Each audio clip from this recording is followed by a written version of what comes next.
प्रधानमन्त्री केपी शर्मा ओलीले एसिड आक्रमणमा संलग्नलाई कड़ा कारवाही गर्ने कानूनको मस्यौदा 15 दिनभित्र ल्याउने प्रतिबद्धता जनाएका छन्। एसिड आक्रमणबाट पीडित सरकारवाला मन्त्रालयका मन्त्री तथा प्रतिनिधिहरूसँग आफ्नै निवास बालुवाटारमा भएको अन्तर्क्रियामा प्रधानमन्त्री ओलीले आगामी 15 दिनभित्र एसिड आक्रमणमा संलग्नलाई कारवाही गर्ने गरी कानूनको मस्यौदा ल्याउने प्रतिबद्धता जनाएका हुन्। एसिड आक्रमण जस्तो जघन्य अपराधमा संलग्नलाई कारवाही गर्न अहिलेसम्म कड़ा कानून भएको उल्लेख गर्दै उनले 15 दिनभित्र कानूनको मस्यौदा तयार हुने बताए।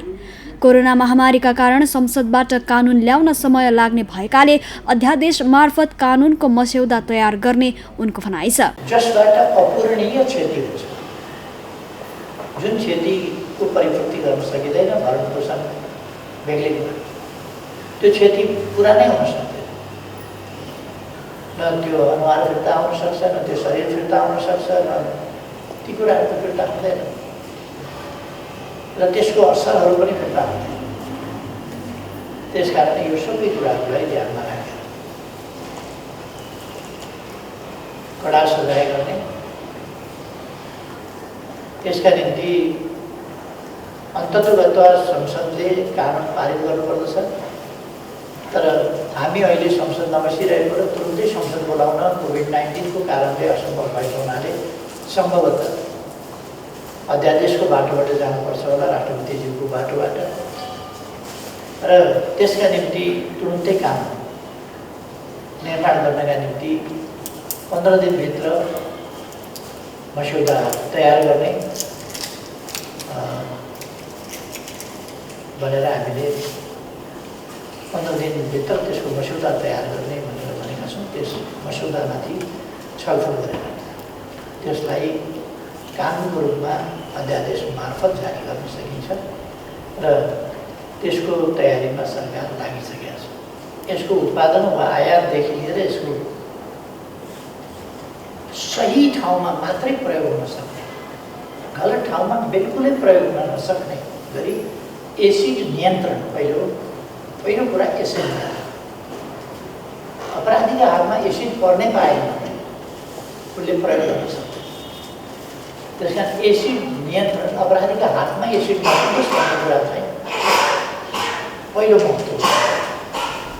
एउटा त क्षतिपूर्ति भनेको वास्तवमा क्षतिपूर्ति हुनै सक्दैन, मन बुझाउने कुरा मात्रै हो। साँच्चैको क्षतिपूर्ति भनेको हुनै सक्दैन। जसको अनुहार बिग्रेको छ, शरीर बिग्रेको छ, जिन्दगीमा धेरै प्रकारका नकारात्मक असरहरू परेका छन्, त्यो कुराको क्षतिपूर्ति कसरी हुन्छ? त्यो क्षतिपूर्ति हुनै सक्दैन। तर क्षतिपूर्तिका नाममा हामी मलम लगाउने काम गर्छौँ। भरसक अपराधीबाट उपचारको प्रबन्ध गराउने, क्षतिपूर्ति भराउने, औषधि उपचार लामो समयसम्म भराउने, त्यसका निम्ति अपराध गर्ने बित्तिकै कानुनी प्रबन्धमा एउटा के पनि हुनु पर्यो भने उसको सम्पत्ति तत्काल रोक्का गरी, नत्र भने फेरि सम्पत्तिको यताउता मिलाउने भन्ने अनेक कुरा हुन सक्छन् हाम्रो समाजमा। त्यसकारण सम्पत्ति तत्काल रोक्का गरी त्यो सम्पत्ति जफ्त समेत गरेर, यदि सजाय गर्दाखेरि, जरिमाना गर्दाखेरि या उपचारको खर्च बिहोर्न लगाउँदाखेरि अथवा जरिमानाको रकम तिर्न लगाउँदाखेरि पुगेर उब्रियो भने बेग्लै कुरा होला। तर पुगेर उब्रिन पनि दिनुपर्ने आवश्यकता छैन। त्यसो तत्कालबाट सम्पत्तिमा रोक लगाउने र उपचार खर्च र क्षतिपूर्ति बढाउने। प्रधानमन्त्री ओलीले एसिड आक्रमणमा संलग्न व्यक्तिको सम्पत्ति रोक्का गरी उपचार र क्षतिपूर्ति भराउने व्यवस्था कानूनमा हुने बताए। पीडितका लागि वास्तविक क्षतिपूर्ति भन्ने नभए पनि अपराधीबाट औषधिको व्यवस्था लामो समयसम्म गराउने, उपचारको प्रबन्ध मिलाउने गरी उसको सम्पत्ति रोक्का गरिनेछ। रोक्का गरिएको सम्पत्ति उपचारका लागि अपुग भए पनि तत्काल रोक्का गरी जफत गरिने उनले बताए। प्रधानमन्त्री ओलीले आक्रमणमा परेको पीडितलाई तत्काल अस्पताल पुर्याउने प्रबन्ध गर्दा असहयोग गर्नेलाई पनि कारबाहीको भागीदार बनाउने गरी कानूनमा व्यवस्था गरिने बताए। उनले स्वास्थ्योपचारका लागि त्रिवी शिक्षण अस्पताल, वीर अस्पताल, पाटन अस्पताल र कृतिपुर स्थित बोन अस्पताललाई डेडिकेटेड युनिट स्थापना गरिने बताए। प्रधानमन्त्री ओलीले घटना घटेको अवस्थादेखि सम्पूर्ण उपचार खर्च, नियमित औषधि खर्च, पढ्ने उमेर रहेका र पढ्न चाहने जुनसुकै उमेरकाको पढाइ खर्च, व्यवसाय तथा रोजगारीको सम्पूर्ण जिम्मा सरकारले लिने घोषणा समेत गरेका छन्। त्यसमा दण्डका निम्ति जरिमाना भोगाउने, यसका निम्ति हामीले उसको सम्पत्ति सिज गर्नका लागि तत्काल रोक्ने जस्ता कामहरू गर्नुपर्छ। एसिड आक्रमणमा परेका कोही पनि व्यक्तिलाई सकेसम्म छिटो जोसुकैले पनि जानकारी पाउन साथ हस्पिटल पुर्याउनका लागि, सकेसम्म छिटो हस्पिटल पुर्याउनका लागि मद्दत गर्ने। के बेला हुन सक्छ? एसिड आक्रमणमा जो पर्यो उसँग गाडी नहुन सक्छ। छिमेकमा गाडी छ तर उसले दिएन भने त्यो पनि सुझाएको भयो। त्यो गाडी दिनै पर्छ, अस्पताल पुर्याउनका लागि सहयोग गर्नै पर्छ। यस्ता कुराहरूलाई पनि अनिवार्य गर्नुपर्छ र कानुनमा हुँदै उपचारको प्रबन्ध अब उपरान्त तपाईँहरू ढुक्क भएको छ। तपाईँहरूको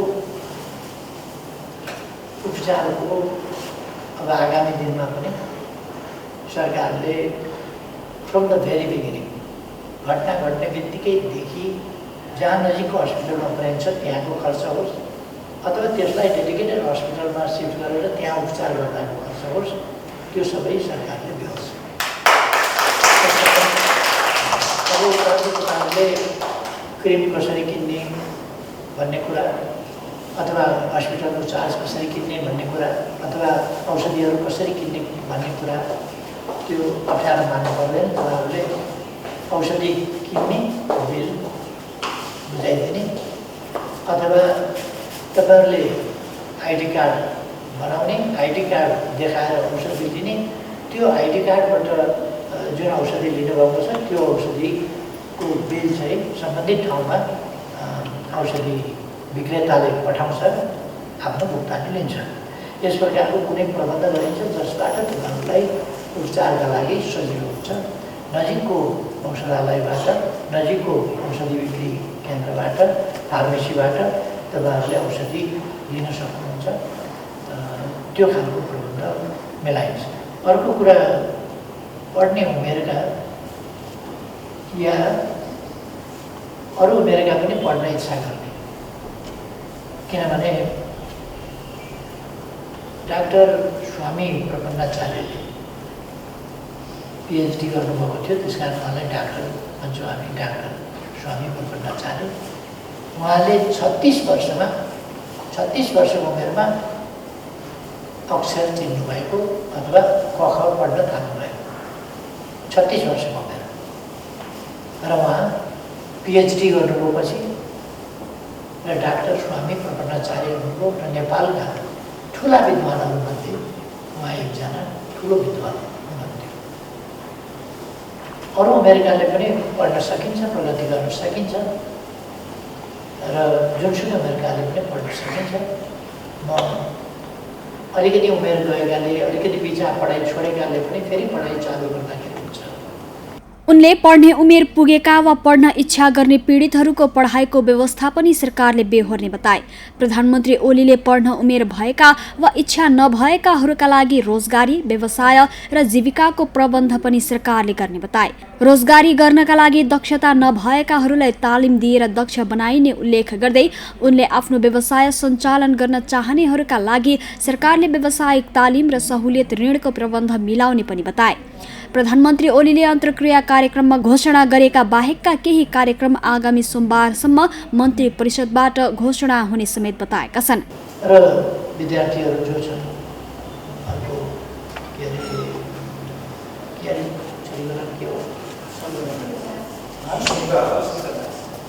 सुस्मिता दास,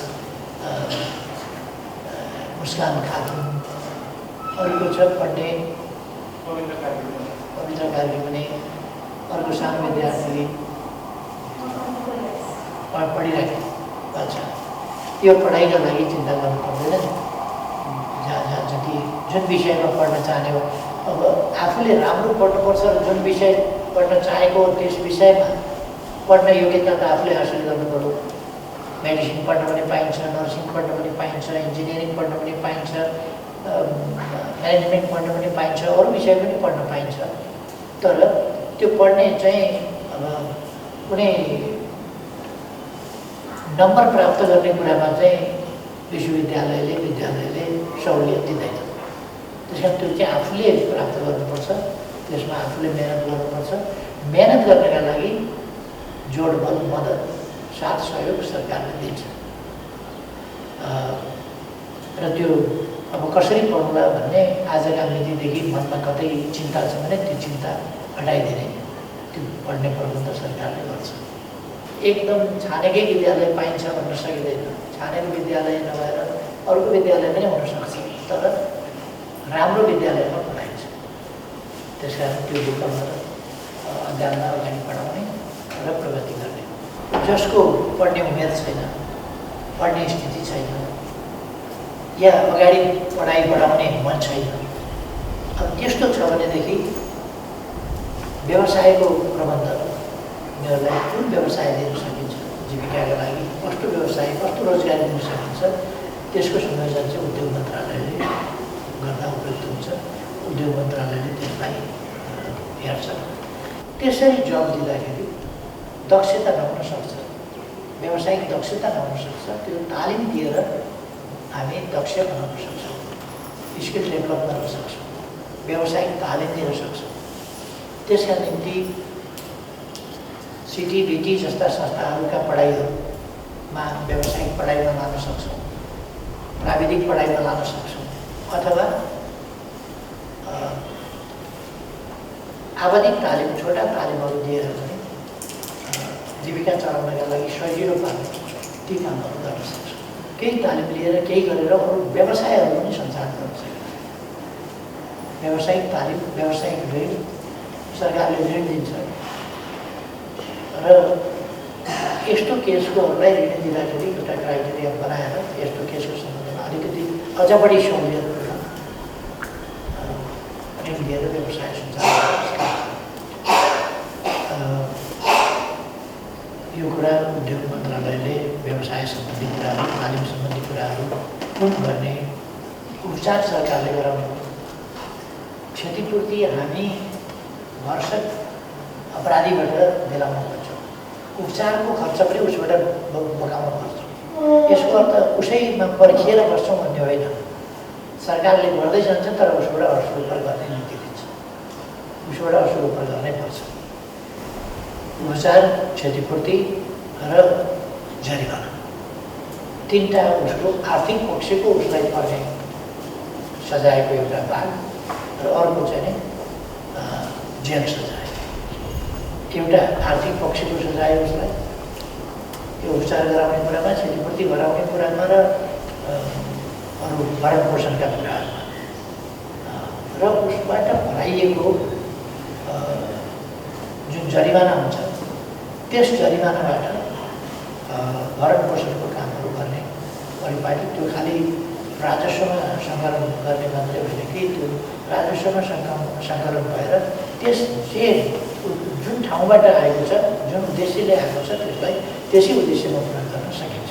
आज यस प्रकारको भेटघाट मेरो सचिवालयमा भएपछि गृहमन्त्रीजी, कानुन मन्त्रीजी, महान्यायाधिवक्ता, गृह सचिवजी, यता उद्योग सचिवजी, यता अर्थ सचिवजी, स्वास्थ्य मन्त्रालयका, शिक्षा मन्त्रालयका प्रतिनिधि साथीहरू र आयोगका, मुस्लिम आयोगका अध्यक्षजी समेत सबै साथीहरू भएर केही हामीले थप दुर्गामी महत्त्वका सोचहरू बनायौँ, केही घोषणाहरू हामीले गऱ्यौँ जसको आगामी दिनमा कार्यान्वयन हुनेछ।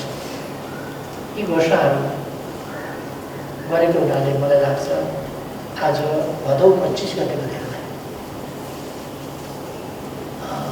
यदि यसलाई हामीले अन्तर्राष्ट्रियकरण गर्न सक्यौँ भने सेप्टेम्बर 10 तारिकमा एसिड आक्रमण विरुद्धको जागरण दिवस गर्न यस दिनले मानिसहरूमा एउटा सजगता सचेतनता ल्याओस्, कानुन कार्यान्वयनमा कडाइ ल्याओस्, अनुगमनमा प्रभावकारिता ल्याओस्। यसका थुप्रै पक्षहरू चाहिँ सही ढङ्गले सकारात्मक ढङ्गले अगाडि बढ्न सक्छौँ। यस सम्बन्धी अरू केही कुराहरू हामीले गर्नुपर्ने छ। त्यो मन्त्री परिषदबाट गर्नुपर्छ। त्यस कारण मन्त्री परिषदबाट गर्नुपर्ने कुराहरू एक दुईवटा कुराहरू त हामीले महत्त्वपूर्ण कुराहरू गर्छौँ। यो आज म घोषणा नगर्नु, किनभने यो मन्त्री परिषदलाई नै घोषणा गर्नेछु। एक दुईवटा कुराहरू मन्त्री परिषदले घोषणा गर्नु वाञ्छनीय हुन्छ। आज भनेका बाहेक एक दुईवटा कुराहरू मन्त्री परिषदले ढिलोमा सोमबार बस्छ मन्त्री परिषद। सोमबारसम्ममा अरू एक दुईवटा घोषणाहरू पनि हामी गर्नेछौँ। 12 जना एसिड पीडितहरूसँगको भेटमा प्रधानमन्त्री ओलीले आफूले घोषणा गरेका कार्यक्रम कार्यान्वयनमा आए। भदौ 25लाई एसिड आक्रमण विरुद्धको जागरण दिवसका रूपमा मनाउने तथा सम्भव भए सेप्टेम्बर 10लाई एसिड आक्रमण विरुद्धको अन्तर्राष्ट्रिय दिवसका रूपमा प्रस्ताव अगाडि बढाउने समेत उनले बताए। बालुवाटारमा भएको भेटमा गृहमन्त्री रामबहादुर थापा, कानुन मन्त्री शिवमाया तुम्बा हाम्फे, महान्यायाधिवक्ता अग्नि खरेल, शिक्षा, स्वास्थ्य, उद्योग र अर्थ मन्त्रालयका सचिव समेतको उपस्थिति रहेको थियो।